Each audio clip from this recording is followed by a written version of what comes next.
This e-link icon is your best ally for retrieving full text. It is the key for accessing the articles that you've identified. Some of you might never have seen this e-link icon. You might be wondering how you can make use of it. Before I explain how to use the e-link, let me briefly tell you how to find it and make it show up in the first place. Don't forget that you can always have something repeated, or you can fast forward by clicking anywhere along the timeline below the presentation. The e-link icon is part of almost all of Columbia's many excellent academic subscription-based databases. This icon should appear on every record in those databases.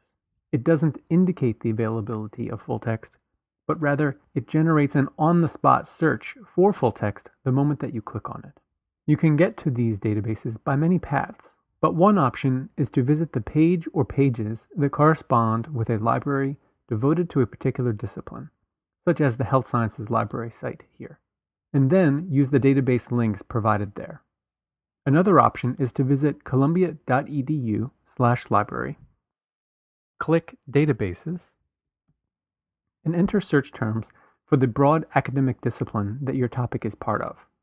Here you could search for words like social sciences, anthropology, computer science, humanities, and so forth. You can even make the e-link appear in Google. To do so, go to scholar.google.com, then click Scholar Preferences near the top right-hand corner. Scroll down and look for Library Links.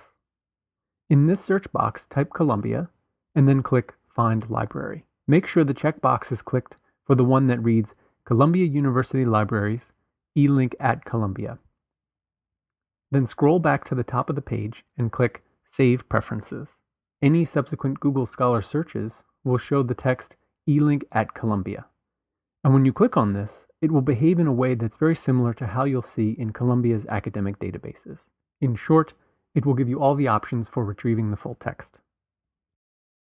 For finding articles, there are a variety of options.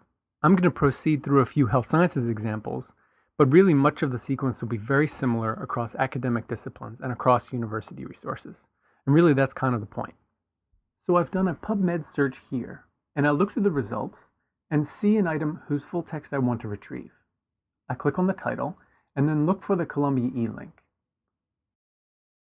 When I click on the e-link, it looks at all of Columbia's holdings to see if we have full text available. For this article, as for millions of other cases, it finds that we do have access. When you see the word article, go ahead and click that. It will take you to a page where you will want to look for the letters PDF. This is the full text file. This icon may appear on different parts of the screen depending on the publisher, but it's pretty safe to say that you'll see it in the margins of the screen somewhere, either near the top or on either the left or the right-hand side.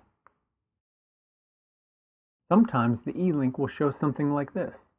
No link that reads article, but with links that read journal. Go ahead and click on one of these journal links. When you do, you might need to re-find your item. So I recommend that you look for words like all volumes, all issues, archives. Different publishers use different terminology, but the key thing is to browse or drill down to your article, looking first for the volume number, then the issue number, and then look either for the title or the page numbers. Although Columbia Libraries provide access to millions of items in instantly available electronic format, we don't have access to everything like this. So during your research, it's inevitable that you'll come across a message like this. It reads, e-link couldn't find full text for your article. It would be more accurate to say here that e-link couldn't find instantaneous electronic full text. But there are several other great ways to access articles, and the e-link helps you find a path to the full text almost every time. Remember how I made that promise earlier? It's not an exaggeration to say that there are very few items that are inaccessible. To determine which option works for you, work your way down the e-link window from top to bottom, starting with the links that read Search Clio by title or by ISSN. In a great many cases, you'll see something like this, a button that reads Request from Offsite.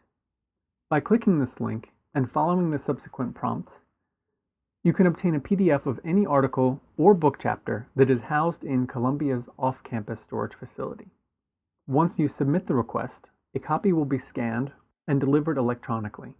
Many requests are filled by the end of the next business day, and all requests should be filled within 2 days. The importance of this service shouldn't be underestimated. This storage facility has become the largest library location in the Columbia system, if you're going by the number of volumes of books and bound journals.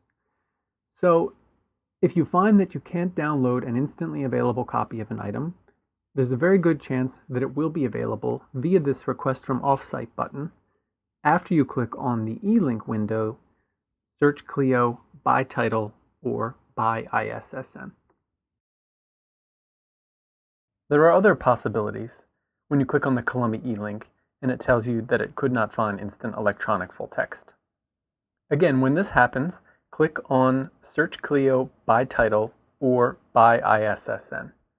And when you do this, you will see all of Columbia's holdings for a particular item.